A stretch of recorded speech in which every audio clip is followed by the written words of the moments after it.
in 6 women will be attacked by a man in her lifetime. The fact that he said this statistic in a mocking tone and then laughed at it, like, sir, you are so close to understanding the point, and then you just zoom right past it and prove women right. It is genuinely so frustrating. But in case you missed it, a bunch of boys are crying on the internet this week because women were asked, would you rather be completely stranded and alone in the middle of nowhere, like in the woods, with a bear or with a strange man? And a bunch of the women instantly said, with a bear, of course. Now, a bunch of these boys are coming in angry to prove why women made the right choice here. And let's sit down and talk about it. Because yes, the bottom line is if I'm in the middle of the woods stranded and I see a bear, I'm just going to assume that that bear lives there. And as we know, bears attacking women or humans at all for no reason is pretty rare / unheard of. Like, bears don't inherently want to harm humans or really interact with them in any way unless you have like food and you're actively like threatening them. But for the most part, bears will have no interest in you. And I'm seeing a lot of commenters of people who actually live in areas where bears are, and they're like, we see bears all the time, and honestly, if you just ignore them, they're just gonna keep on going their way.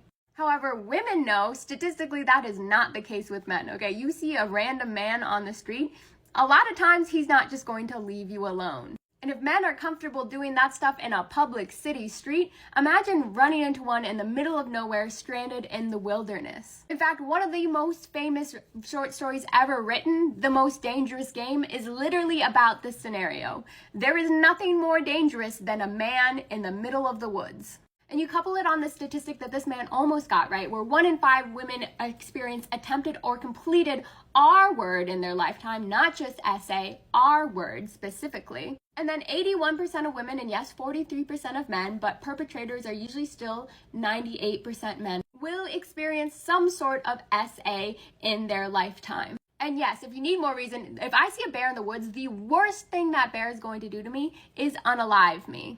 A man, however, I mean, given the previous stats, I don't need to explain how death is actually not the worst way out of that scenario. And the men reacting hysterically to all this instead of trying to empathize with women and understand only further proves our point. I'm just always amazed at how these boys are just run face first in the point repeatedly and demonstrate it for everyone except for themselves.